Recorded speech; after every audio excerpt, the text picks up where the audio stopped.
I want to talk to you today about this graph, the Dunning Kruger graph.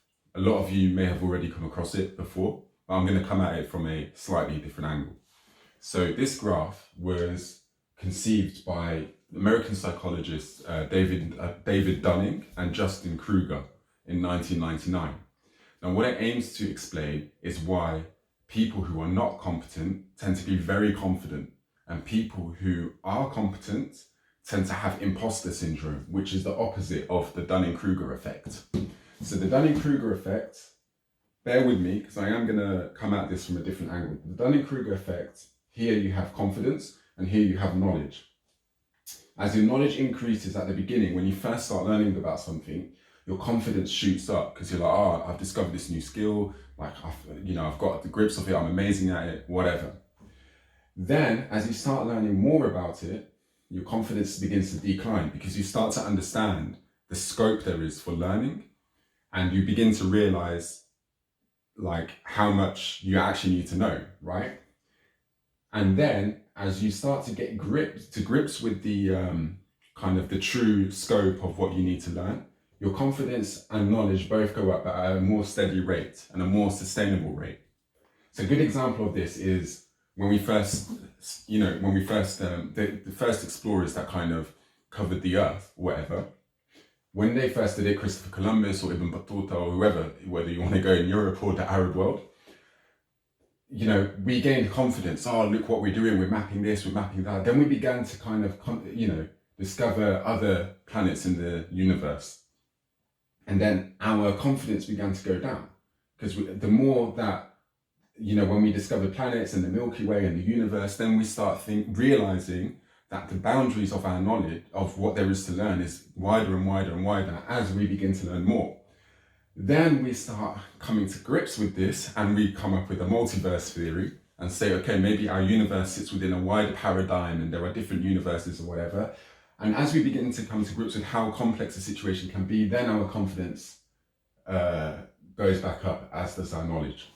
As I believe Shakespeare said, a fool thinks himself to be wise, and a wise man knows himself to be a fool. Now, this is what I wanted to talk to you about. A lot of people think that the most dangerous part of this curve is here. Low knowledge and high confidence. It is a dangerous part, but it's not the only dangerous part. Another dangerous part is this process here, when your knowledge begins to decline, when your confidence begins to decline as you learn a little bit more. Because this part leaves you susceptible to conspiracy theories. Because what happens is, as you enter cognitive dissonance, or your conceptual understanding of things break down as you begin to learn more. So a good example of this is when we were at school. Well, I'll speak for myself. When I was at school, we learned about World War II, and we thought that it was just the French and the British and Belgians and Germans involved.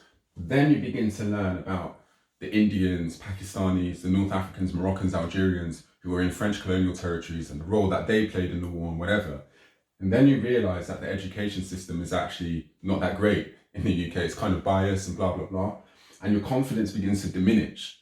You enter cognitive dissonance. Everything that you thought you know breaks down, and you have zero confidence, not zero, but you have low confidence and low trust in the system.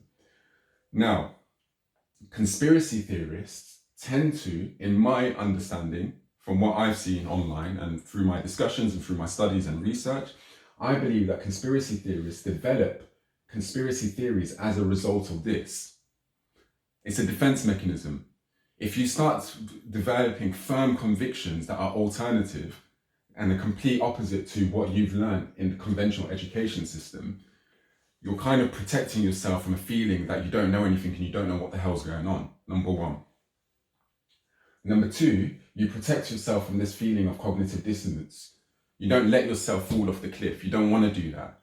You want to have firm convictions about stuff. You don't want your whole ideological framework to break down. Now, when the conspiracy theorist has views that they're now very confident in, so let's say the World War II situation, the more nuanced view about World War II is that everyone was involved, everyone was affected in different ways, and not everyone in Europe and America was perfect. Like, they kept people that we were taught were prisoners of war who weren't prisoners of war. They were just random civilians that were tortured or whatever. These are nuanced opinions. A conspiracy theorist might say, well, no, this was all devised by the Rothschilds and the learned protocols of Zion and whatever. And that's how they respond to this idea that we were taught a very pro-European version of events. Now, when they get the high confidence, conspiracy theorists tend to think that they're here. Higher knowledge, higher confidence, and everyone else is here. But what conspiracy theorists have done when they've regained their confidence, they haven't traveled from here to here.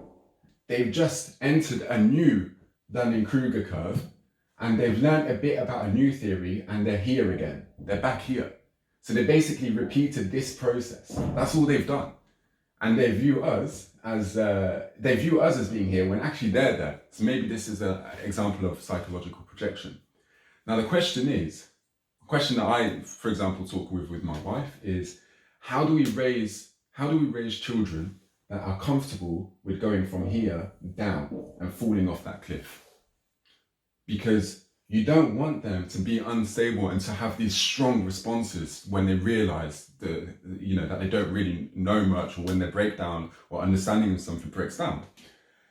Now, I think one of the ways is preparation. You need to prepare people to be dynamic, especially children who are impressionable. People who are impressionable and amenable to being influenced tend to have that strong conspiracy response when they experience this, right? Now, I think children need to be prepared for change and for change in circumstance and dynamic.